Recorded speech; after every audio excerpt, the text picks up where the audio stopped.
接下来我们就讲一下这个打坐的方法打坐的方法，因为我们其实这个打坐的方法呢，我在之前讲过很多次了但是呢，我们今天就这个回灯禅修里面的这些修行人基本上都是新来的所以呢，还是要讲一讲还是简单的说一下，然后我们再去看光盘的话呢，就可能会容易一些那么我们打坐的这个时间上怎么安排呢？一般的情况下比如说对一个上班族来讲的话，在一般的情况下，比如说同时要上班在上班的这个时间这个期间，比如说在工作日当中要修行的话，那怎么办呢？那就只能就是早上和晚上打坐了其他的时间就可能是没办法然后我们专门去打坐就是闭关闭关打坐的时候呢，然后每天这两个的时间是有一点点不一样的那么比如说我们平时打坐的话，那我们可以早上晚上就安排两个这个两坐打坐每一坐比如说我们开始打坐到结束这个中间就叫做一坐一个打坐那么过去呢，比如说禅宗在藏传佛教、汉传佛教都有这种这样子的方法，比如说这叫做一根香一根香，就是说比如说点一支香那么用这支香来控制它的时间安排，因为过去没有手表没有钟表的情况下，那么现在呢，我们就是用这个用手表钟表，那2个小时基本上是2个小时是一坐一坐等于是2个小时但是这个不是很确定是一般是这样子，但是平时我们自己可以安排的比如说早上和晚上早上要打坐打2个小时的话，那就很早就要起来了。如果是这个没办法做到，那就可以1个小时呀，40分钟哪怕是30分钟半个小时也可以的不一定是这个2个小时。正常情况下一般都是2个小时，2个小时叫做一坐一坐叫做这个就2个小时那我们平时需要上班的时候呢，早上早起1个小时打坐早上就是最佳时间早上呢，就是因为人休息好了然后呢早上也比较周围也就比较安静然后就不像累了一天然后再去打坐，这个效果不好就刚刚休息，刚刚比如说睡眠的状态都比较好的话，那刚刚起来的时候头脑是比较清醒的，所以这个时候是一个最好的修行的时间一般我们都是在早上打坐早上如果可以的话，那早上2个小时已经很不错了没有这么长的时间没办法，那就1个小时半个小时自己安排这样子然后晚上在这个打坐1个小时，那如果可以的话打坐1个小时，但是晚上有应酬然后有就这个吃太多的这个晚餐，吃大餐大肉大鱼不吃素的，或者是吃素的人也吃的很多，吃的很撑这样子的话，那就是没有办法打坐的没办法打坐过去这个释迦牟尼佛规定出家人这个过午不食的一个原因就是这个原因一个就是打坐这个严重的影响，吃多了以后呢，尤其是晚餐就是立即就是会就睡着睡着了就根本就很昏沉的，大坐也没有效果。所以呢我们大坐的时候呢，大家尽量的这个饮食上面呢也要调整一下饮食上调整一下。平时我们不守节的时候呢在家人不守节的时候，我们过午不食可能也没有太大的意义了除了这个减肥这个方面以外，没有太大的意义。但是适当的这个控制一下这个饮食方面呢，适当的控制一下，这个对大坐还是很有帮助的那晚上大坐的话，要考虑这些问题。这个是时间那么时间一般都是，比如说我们专门去大坐的话专门大坐的时候呢每一坐是2个小时，然后呢一天就安排这个4坐这样子，一天就是8个小时了专门大坐的话平时我们没有那么多时间那8个小时大坐8个小时的话，早上比如说6点钟开始大坐这个大2个小时就是8点钟了然后8点钟就以后就休息吃早餐然后2个小时休息2个小时然后10点钟开始就到12点钟就2个小时这样子，这个中间是有2个小时但是严格的这个要求是什么呢我们比如说大坐的时候的这个时间和这个中间不大坐的这个时间是有规定的。中间的不大坐的前面1坐和后面1坐的这个中间的休息的时间不能超过大坐的时间的1/3比如说我们大坐要大1个半小时大1个半小时的话，那就是中间的休息的时间应该是半个小时这样子半个小时这样，严格要求是这样。但是呢我们一般闭馆的时候呢可能有些时候就需要中间要吃早餐还有休息可能还有一些其他的事情，所以2个小时也可以的2个小时中间是2个小时然后中午完了以后呢，这中午过了以后呢，就下午4点钟的时候开始大坐这个中间就有4个小时了4个小时我们除了这个吃午饭中午休息一会儿以外，还可以看书，还可以磕头这些都可以去做然后呢下午这个4点钟的时候开始大坐然后大2个小时就6点钟了然后6点钟结束以后呢吃晚餐，然后又到了晚上的8点钟晚上8点钟，然后晚上的8点钟开始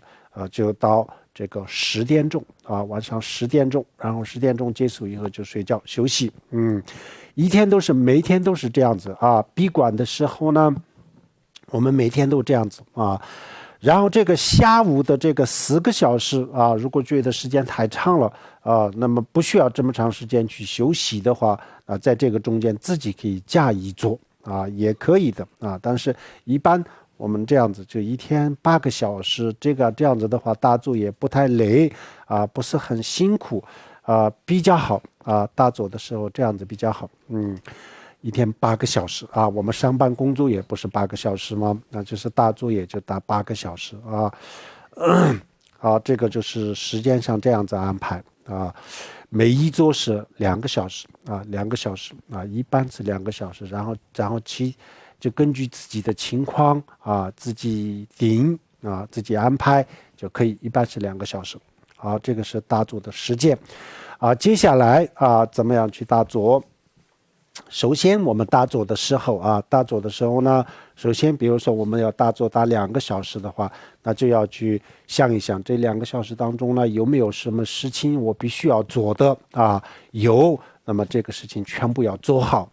免得大坐的时候又起来站起来大坐间断，然后又去处理这些事情，这样子不对的大坐了以后呢不能间断啊，大坐以后就不能间断，这样子每次大坐的时候就间断，然后中间又去站起来，又去做别的事情，这样子很不好的啊。所以呢，大坐以后呢就最好不要间断啊。所以我们大坐的一个这个叫做大坐的预备工作啊，预备的工作啊，大坐的预备工作是什么呢？首先去考虑一下有没有要去想一想有没有什么事情要去做啊，然后呢需要上洗手间啊，就上洗手间啊，然后把电话全部关掉啊，然后就是还有没有什么其他的这些琐事要处理的啊，全部处理好啊。总而言之，就是在这个2个小时之间就不需要站起来再去做别的事情啊，就是要把这样子这是第一个这个叫做预备的工作啊，预备的工作。比如说你喜欢把这个窗户打开的话，就打开喜欢窗户关掉就关掉然后就是类似的这类的情况，这类的事情全部处理好，这些杂事全部处理好，然后就开始大坐了这个就叫做大坐的预备的工作这个预备工作做完了以后呢然后我们比如说这2个小时当中需要打电话，那就提前打电话发短信也要提前发短信，要什么事情要交代全部交代好就是这些事情全部做好，然后在2个小时当中就是要与世隔绝不接电话，不打电话，不看这个手机全部放在一边去专门的去大坐这样子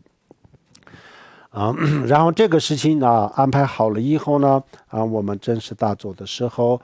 有3个方面要注意首先是身体的方面身体的姿势身体的姿势，这个有很多我们以前讲的这些这些碟子里面呢都有的，大家都可以看但是今天我们也简单的介绍一下我们大坐的时候呢这个要做毗卢七法毗卢七法的意思就是说我们大坐的7种身体的姿势身体的姿势这个身体的姿势为什么要做这个身体的姿势呢因为这个跟我们尤其是我们初学者心要静下来是很不容易的非常的不容易的那么这个身体的姿势就是帮助我们心静下来有帮助的，所以要做这个身体的姿势。那身体的7种姿势，第一个盘腿第一个就是盘腿除非是这个腿痛实在是这个没办法盘那这样子的话就坐在椅子上沙发上都可以的尽量的这个盘腿盘腿我们就是平时讲的有双盘单盘那双盘呢就是比较难所以就大家可以这个单盘就是像我们现在这样子就可以了单盘盘腿盘单盘那单盘但是也有问题的就是因为我们平时都不太习惯这样子坐地上，所以就单盘也有难度那么我们单盘的时候呢，就10分钟、15分钟以后就腿疼受不了，大家都有这样子的情况那这个问题怎么解决呢？有2种方法，一个是什么？是强制性的忍住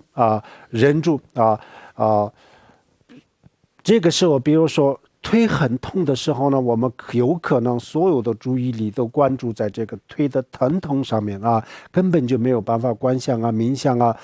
有可能，但是呢也没关系，就是1次2次我们可以牺牲这些就是为了训练这个盘腿就强制性的忍住这样子以后呢1次2次2、3次4、5次成功了以后，就从此以后这个问题永远都解决了永远都解决这个问题，从此以后就不会再有问题了这是一个方法另外一个方法呢是一个比较温和的方法，比如说腿疼的时候呢我们人不能站起来打坐，但是呢腿可以稍微活动一下腿可以稍微活动一下实在是腿疼的受不了的时候就活动一下感觉稍微好一点的时候呢，然后再盘腿，这样子呢就慢慢的就熟悉了，慢慢的就可以训练最终还是没问题的那么有些人就老年人呢，就是腿有问题的呢，可能这样子训练可能很长时间也训练不出来，可能因为腿不好那这种情况下也就不需要了，就可以坐在椅子上沙发上反正怎么样方便就怎么样做就可以的这是第一个然后第二个呢，这是第一个姿势第二个姿势我们的这个手要接禅定的手印禅定的手印是这样子左手放下面，右手放在这个左手的手心里面对，这样子好。然后呢，两个拇指头这样子碰头两个拇指头这样子，我们可以看这个佛像很多很多佛像都是这样子好，然后这样子以后呢就放在这个肚脐下面的4个手指叫做丹田就放在丹田处这样子，这是第二个这个姿势第3个姿势两个胳膊要这样子张开两个胳膊张开，不能这样子这样子以后呢，就是这个肩膀这个背后的肌肉收缩以后就是就时间长了就不舒服的肩膀这个两个胳膊张开以后呢，自然就这个背后的肌肉都自然的就很放松的状态这样子长时间打坐都没问题的不觉得累这是第3。然后第4呢身体要端正身体端正，不能向左歪右歪，往前往后不能歪，要端正但这个端正呢也要达到一个自然的放松的状态当中端正也不要太刻意用力的端正，这样子也不太好这个第4然后这个第5头稍微往前头稍微往前这样子也不能这样子的头稍微往前低这是第5第6两只眼睛有些时候呢我们要看这个前面的佛像等等的那这个时候是特殊情况，一般的情况下两只眼睛就往下看佛经里面就讲往鼻尖鼻尖，但是不是看到这里就往朝这个方向看就可以了，往下看，眼睛是半闭的状态不是闭着眼睛不能闭着眼睛。我们很多人打坐的时候就闭着眼睛喜欢闭着眼睛，因为睁开眼睛看到很多东西的时候心静不下来看不见东西稍微感觉稍微好一点但是这个是时间稍微长一点点比如说我们闭着眼睛就5分钟10分钟的话就像睡着困然后就睡着了最后就是昏沉，最后就昏沉，所以不能闭着眼睛但是半闭的状态往下看，这是第6。第7呢呼吸呼吸是用这个口腔鼻孔自然的这个很放松的一个自然的呼吸平时我们怎么呼吸就怎么呼吸，不需要刻意的调快或者慢很自然的这个呼吸这个就是第7。那这7个叫做毗卢七法这7个叫做毗卢七法大部分都是这样子这叫毗卢七法毗卢七法。我们这个大坐的时候随时都要这样子大坐，这样子大坐的话，我们的这个心就是以这样子的姿势大坐的话容易静下来容易静下来然后我们以后我们的这个心就是训练的很好的时候呢，那大坐时候也不一定每次都要这样子的姿势，但是这个时候呢可能随时随地都可以大坐的，但是早起的时候是必须要规规矩矩的修行才能够有效果啊，这是身体的姿势啊，我们要注意的第一个方面。然后第二个方面呢，就是这个我们现在开始打坐的时候啊，那我们就是要把这个垃圾情绪啊，清理垃圾的情绪啊，这叫做这个要关注我们的呼吸啊，关注我们的呼吸。它的目的是什么呢？目的就是清空我们的垃圾情绪啊。就像电脑里面呢，这个垃圾文件太多了以后呢，就占空间，然后就是这个没有办法储存数据一样啊。我们的心里面呢，这些垃圾的这个情绪垃圾的情绪太多了以后呢，到时候我们修出离心、菩提心都被这些垃圾情绪污染心静不下来的。所以呢就把这个垃圾的这个情绪都要清空那怎么样的一个清空的方法呢？一个就是我们的呼吸另外一个呢就是我们这个冥想在佛教里面一般不叫冥想瑜伽和气功这些里面就叫冥想我们佛教就一般不是太用这个词，就平时我们讲叫做观想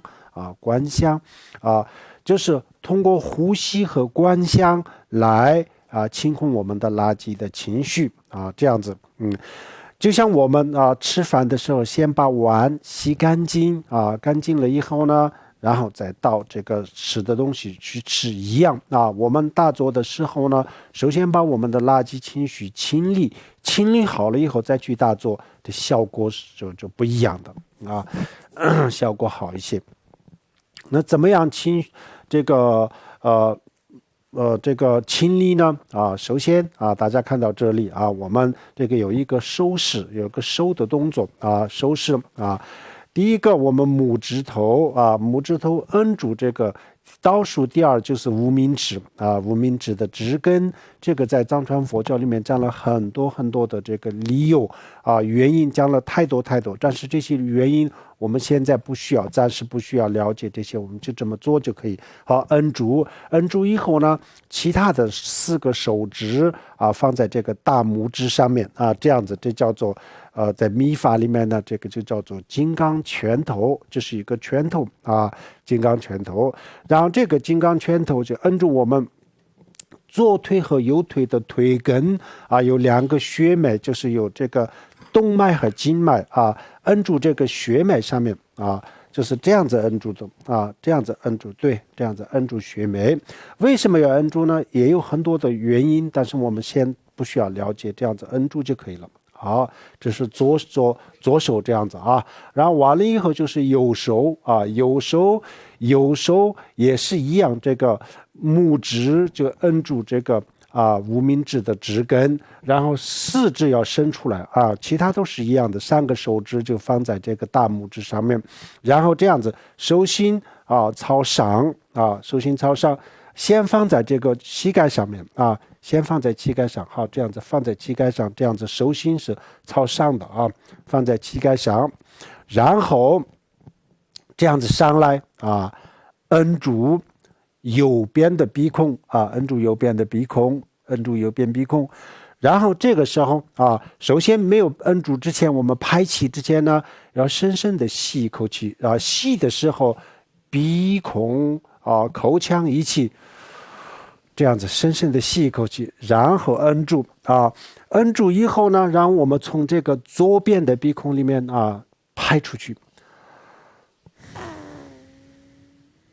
，1、2、3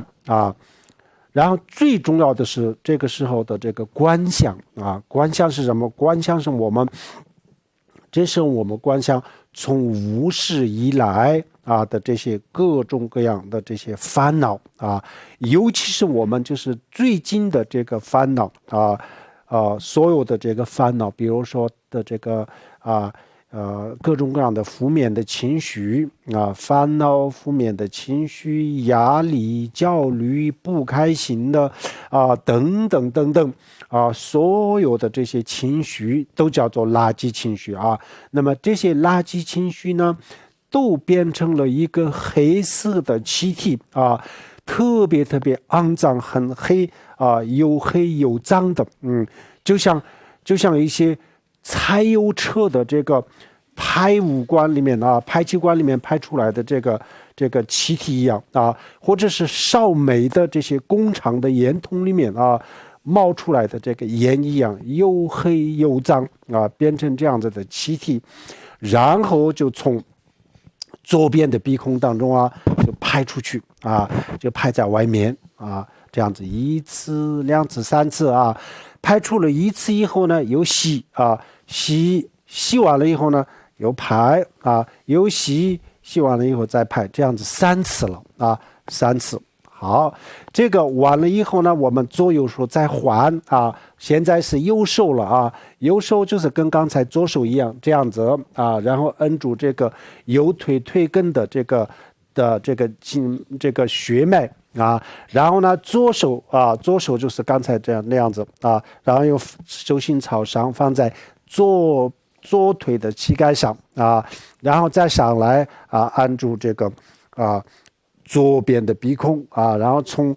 右边的鼻孔啊排气，先吸气，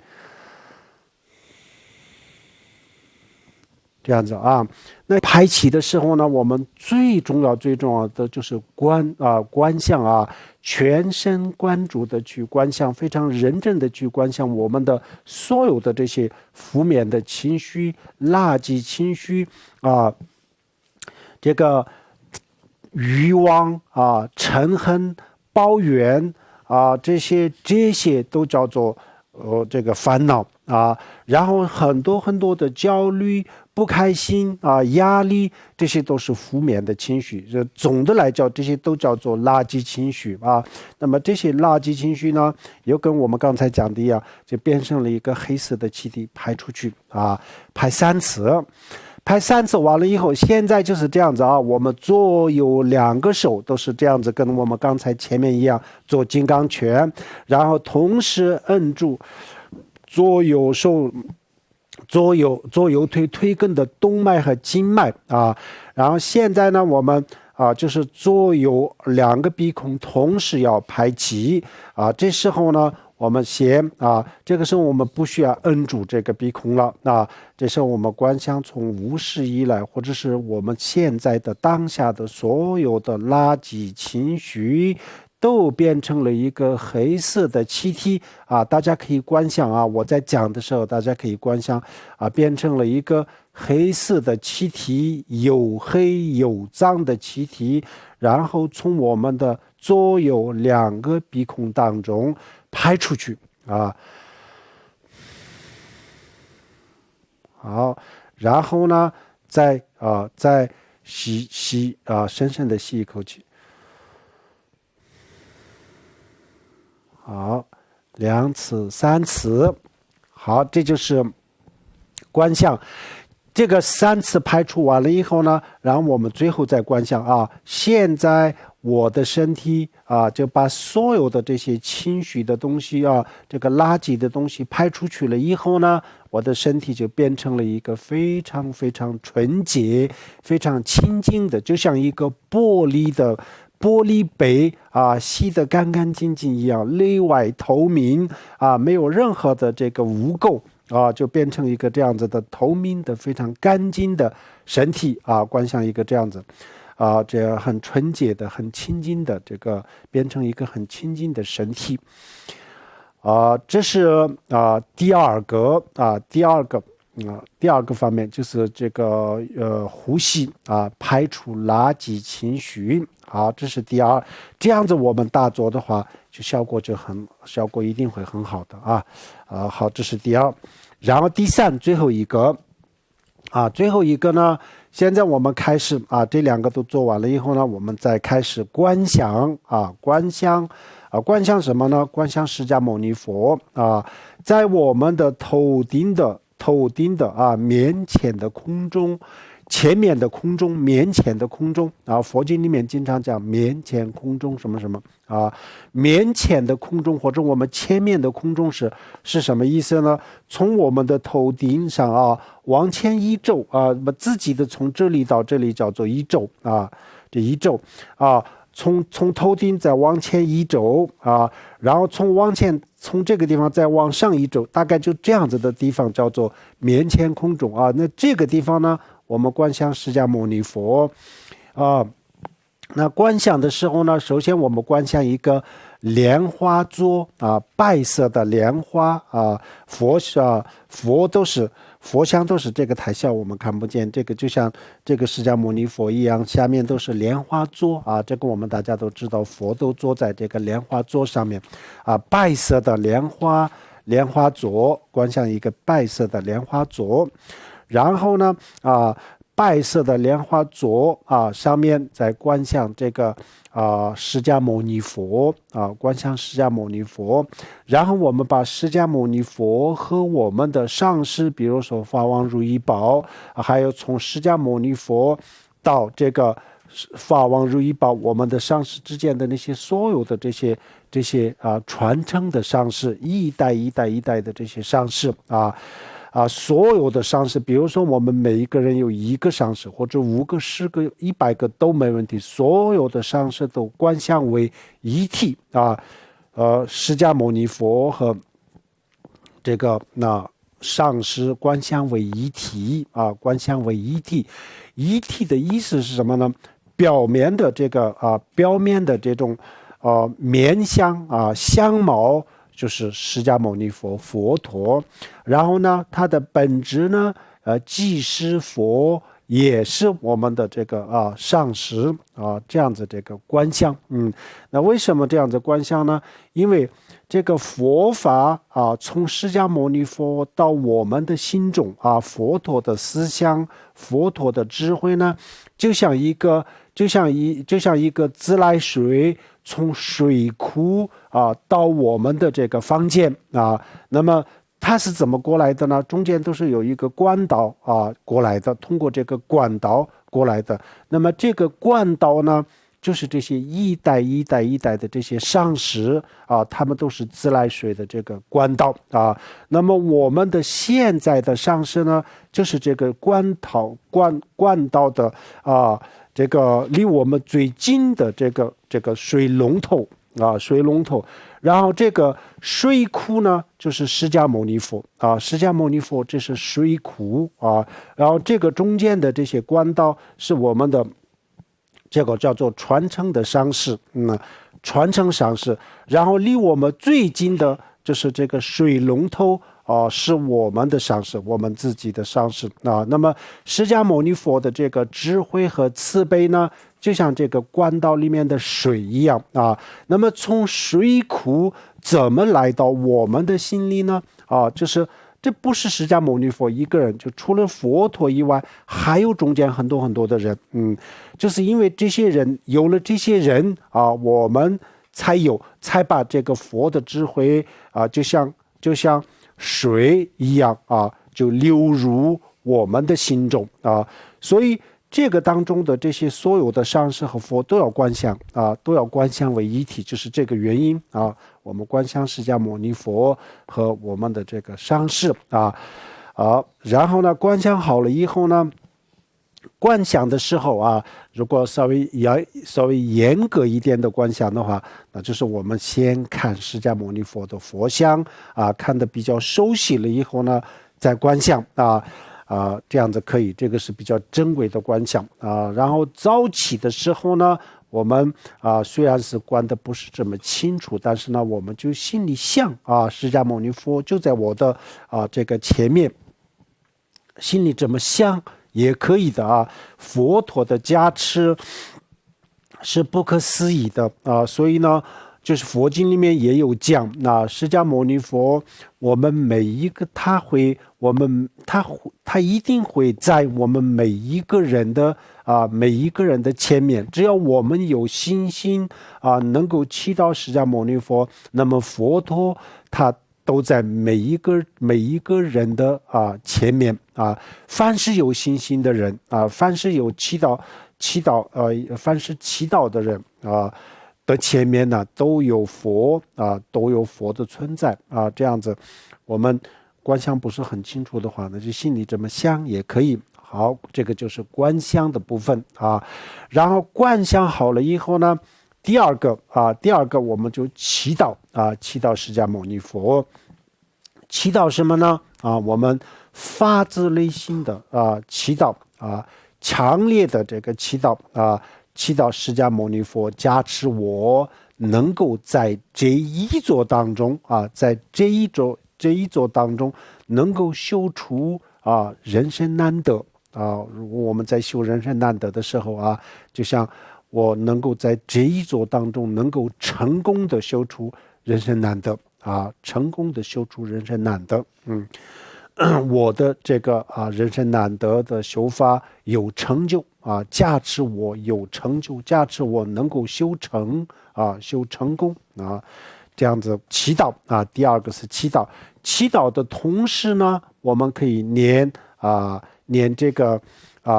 南无本师释迦牟尼佛这几个字念这几个字，或者是念这个释迦牟尼佛的心咒大家他我们玛哈玛那伊梭哈，就这个我们平时在放生的仪轨里面有的我们平时放生的时候都在念这个可以然后念完了以后呢就在这个不需要很长时间大概就是几分钟3分钟5分钟这样子就可以了3分钟5分钟左右，就大概就是5分钟左右可以再长一点再短一点都没问题的就是要这个很认真的去这个祈祷祈祷的这个最好的效果什么样子呢？有些时候我们对佛和对上师对佛特别有信心的时候然后能够热泪盈眶汗毛竖立有些时候会达到这样子的效果这个就是一个有一个很强烈的信心的一个这个标志这样子去祈祷祈祷以后呢然后我们再观想这个释迦牟尼佛从边缘上慢慢的开始就融化变成一团光就我们一开始的时候呢就观想一个佛像最后呢慢慢的从这个佛像慢慢从边缘上开始变成光这叫做化光，融化为光叫做化光。最后这个佛像就变成了一个很小很小的一个亮点就是一个光点就像一粒豌豆一颗佛珠这么小的一个光就一个光变成了一个光，然后这个光我们在观想从往下走就从我们的头顶进入我们的身体里面最后到了这个心间这个地方的时候呢，然后我们再观想佛陀的这个智慧现在这个光是佛陀的智慧这个佛陀的智慧跟我现在的自己的心融为一体变成了无二无别这样子。这个完了以后呢，我们静下来什么都不想过去的未来的现在的所有的事情都放下都不想就没有任何的杂念的这种状态当中停留下来就1分钟左右2分钟左右就可以了这时候呢因为我们还没有证悟我们很多人还没有证悟，所以呢这个时候我们心里什么都不想就可以了。如果证悟，就对一个已经证悟的人来说呢，那这个时候就安住在这个证悟的境界当中空性的境界当中但是我们没有证悟的人怎么办呢？没有证悟的人那这个时候我们可以什么都不想了什么都不想。好，这时候呢只能有可能30秒钟，可能1分钟2分钟的时候呢，又开始有有这个杂念啊，产生杂念了啊。那这时候呢，我们不需要继续去这个安住啊，这时候我们就开始思维了啊。开始思维的时候呢，那开始思维什么？首先啊，我们就想啊，我现在在这个前面呢，还有一个是，正好在这个时候啊，我们现在开始思维了啊，思维人生难得了。那这个之前啊，要发菩提心啊，心静下来。这个上面我们刚才讲的这以上的这个从预备大作的预备的工作到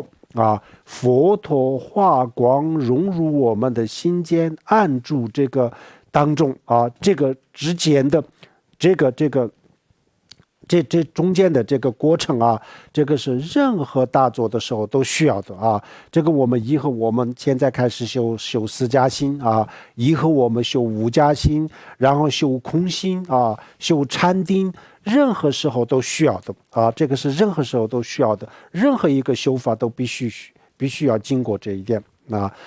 好，这个完了以后呢，然后我们开始修菩提心接下来我现在要开始打坐了那我为什么要打坐呢？就是我要让天下所有的众生成佛，我要让他们解脱那如果我要让他们解脱，那首先是我自己要解脱的，我自己不解脱，我自己不成佛，我没办法度他们所以我一定要成佛那我成佛要怎么成呢？就是要去修行所以我就现在就开始实际行动我就要修了就是这样子发心这以上都是需要的，都是任何一个大作都需要。好，接下来后面的内容就不一样了后面的内容，那我们现在是修这个人生难得那么人生难得的具体的这个思维的方式呢，我们都已经讲过了，还有一部分没有讲，这个我们15号会讲完了以后呢，基本上就这个人生难得的这个修法就基本上都讲完了到时候呢，大家有什么疑问的话，那就是我们刚才我讲过的这些基本书我们可以学习然后呢大家共修然后师兄之间大家讨论交流然后就实在是这些问题都不明白，大家都解决不了的话，那我们可以写纸条，我们这样子讲课的时候呢就现场的也好，或者是通过网络也好可以发到我们的这个现场提问题，我们提问题的时候就可以解决这些问题或者是比较急的话那么我们可以通过网络就到时候就发给我，然后呢我回答了以后呢也就发给这个他们需要的人，这样子的话，我觉得这个修行上基本上尤其是这个四迦心五迦心这些修法就不成问题了这样子完全可以修行的然后最后修无迦心的时候呢，还是需要观定需要一个这个金刚萨埵的观定和莲花生大师的观定那么这个观定呢，我们现在还暂时不着急有机会的话大家也可以去观定但是观定之前必须要学3个这个文章。第一个是慧灯之光里面呢有一个叫做金刚上师与观定这个是必须要学的然后第二个呢如何接受观定这个是必须要学的。第三个呢这个14条密宗的14条根本戒，这三个是必须要学。这3个有书有碟子必须要学好了以后呢再去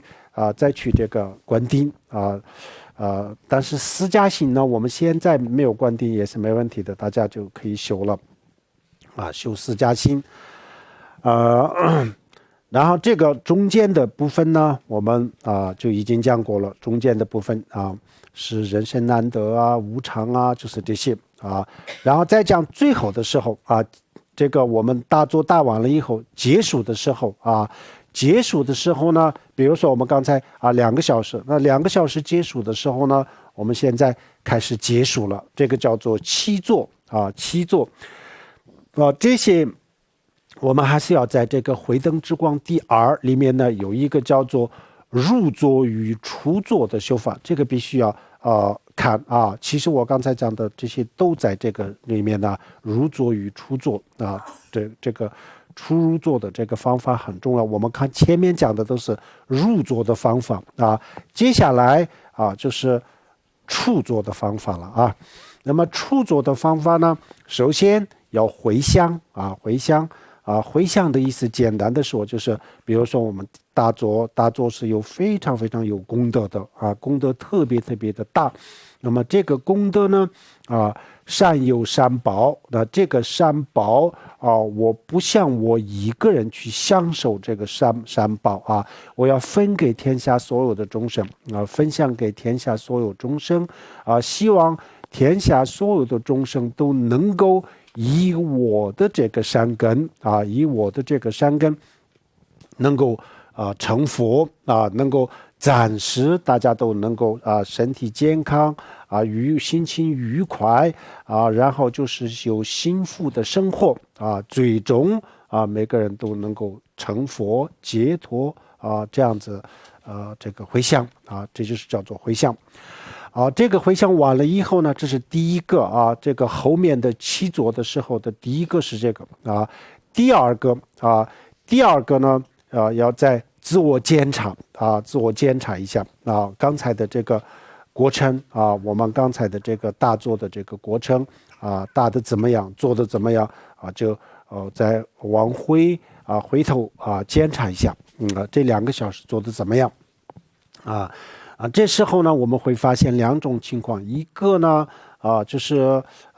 很糟糕很糟糕，这个2个虽然是完成了2个小时的时间但是呢这个2个小时的时间当中没有任何的这个结果全部都是胡思乱想这样子的杂念当中就过去了基本上就等于就是浪费时间这样子这个时候呢，如果是这种情况很糟糕，遇到了很糟糕的这种状态，那我们这个时候就会失望的很多人觉得我可能是修心大坐这个我可能没有因缘了没有这个因缘，所以我就不大做了我还是去做别的事情念佛呀，做别的事情去这个法我没有因缘就推转但是这个不对的我们修任何一个法都是一样的，修藏传佛教，修汉传佛教，修禅宗修这个斯坦巴丁都是一样。一开始大坐的时候呢我们都有很多我们的大部分的这个大坐的这个时间都是这种很糟糕的这个状态这个不是因为藏传佛教、汉传佛教、净土或者禅宗的原因，而是我们人是初学者，就是这个原因我们人是刚刚学佛的人都是这样子，刚刚修心的人都是这样子，这个很正常的很正常，所以大家必须要有充分的思想准备什么样的思想准备呢？我们必须要知道，我到时候我修行的时候，我开始的时候一定会遇到太多的这种很糟糕的状态，但是呢我一定要突破这一点这样子必须要有这个决心必须要有决心，否则的话这个时候很多人就会退转的那这时候呢我们有可能退转退失失望甚至是绝望有这种情况，但是这个时候呢要鼓励自己要告诉自己你这一座当中呢失败了没有打好没有什么成果，但是没关系这个是很正常的如果你每一座都是很成功，每一座都是没有杂念，那你不需要修心了为什么要修心？因为我们之所以要修行，就是因为有这么多的杂念啊，这么多的杂念，所以我们修这个很正常的，所以就这个没问题的啊。但是我没有必要去这个失望啊、绝望啊，都没有必要。但是下一周啊，我一定要努力啊，我一定要这个做得更好啊，这样子就可以了。这个时候要鼓励自己啊。有些时候呢，我们啊，这个虽然是这个初学者啊，但是呢，有些时候我们做的特别的好啊，就是从头到尾2个小时，基本上都是，这不可能是没有杂念，但是呢，有了杂念的时候就及时就这个处理了啊，及时处理，所以大部分的时间呢，还是就停留在比较好的这个状态当中，有结果啊，觉得很不错。啊，觉得很不错。那这个时候呢，我们会有可能会就产生有一点点的这个骄傲啊、傲慢啊、觉得我自己很了不起了啊。我现在就是这么了不起的话，那我下一座可能是更加的了不起。我是不是个什么空心母呀、活佛呀什么呀？这个时候呢，这个时候有这样子的这个念头啊冒出来的时候呢，要打击一下自己啊，打击一下自己。这时候呢，要告诉自己啊，你不要高兴得太早了啊，你是不是这么了不起的？我看你下一座里面啊，你怎么样啊？就是这个时候呢，要稍微要打击一下，这样子就平衡了啊，既不傲慢啊，又不失望，然后就达到一个平衡的状态。他特别绝望的时候呢，要鼓励一下自己啊；他觉得很了不起的时候呢，要打击一下啊，就是让他这样子平衡当中往前走啊。这是这个最后一个阶段啊。那这个完了以后呢，就慢慢的起坐就是开始去做开始去上班去吃饭就做这些事情但是呢，在上班的时候或者是这个其他的时候，也就尽量的去思考一下这些事情比如说开车的时候坐车的时候走路的时候就是尽量的去想一想我们打坐的时候的这些内容因为我们打坐的时候呢，这个时间呢毕竟是很短的然后不打坐的时间还是很长的，所以我们不打坐的时候呢，完全就放弃的话那就这个有这个大坐的，虽然是在大坐的时候有效果，但是就在现实生活当中呢就不起作用最后会变成这样子。所以这个时候呢尽量的要这个尽量的要去想一想大坐的这个时候的内容呢在这个出坐以后要尽量的去想尽量的去思维一下这样子呢，我们的修行一定会有这个结果的一定会有结果。我们有3个目标应该是我们每一个人都有3个目标第一个目标呢，最好能够成佛比如说即生成佛比较难但是呢，比如说中阴身人死了以后的中阴之前争取成佛，这个是有可能。如果我们做的比较好比较投入的话，也不是完全没有可能有可能的最好能够成佛这就是我们的最高的目标再下来呢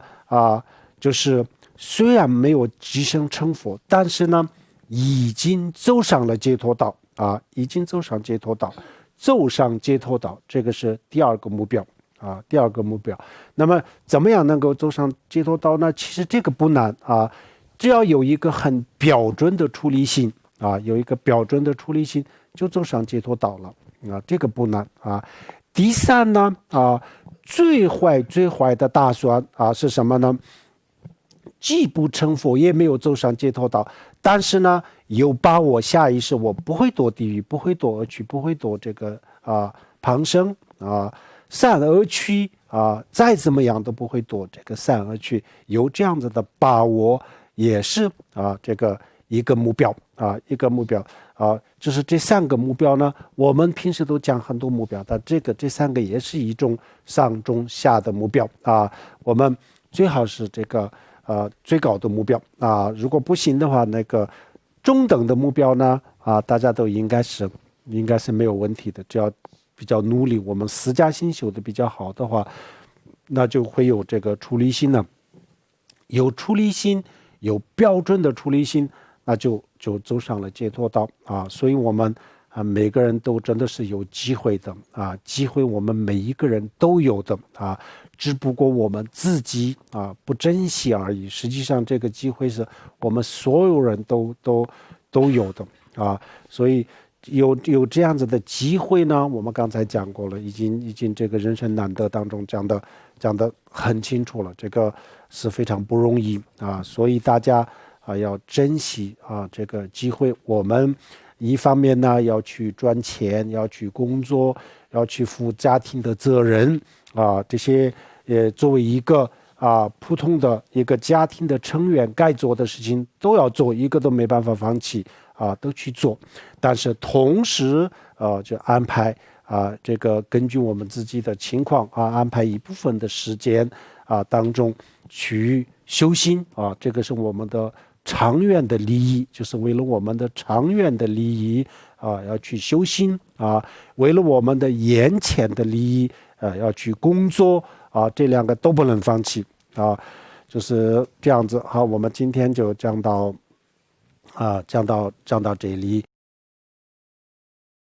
Sonum de Tanja Zubani Doni Pejana Baji Kirgana Jivalon Japa Jibin Zolin Doa Dojo Oma Ahom Banzernger Pamasa Lehon Oma Ahom Banzernger Pamasa Lehon Om Ahom Banzernger Pamasa Lehon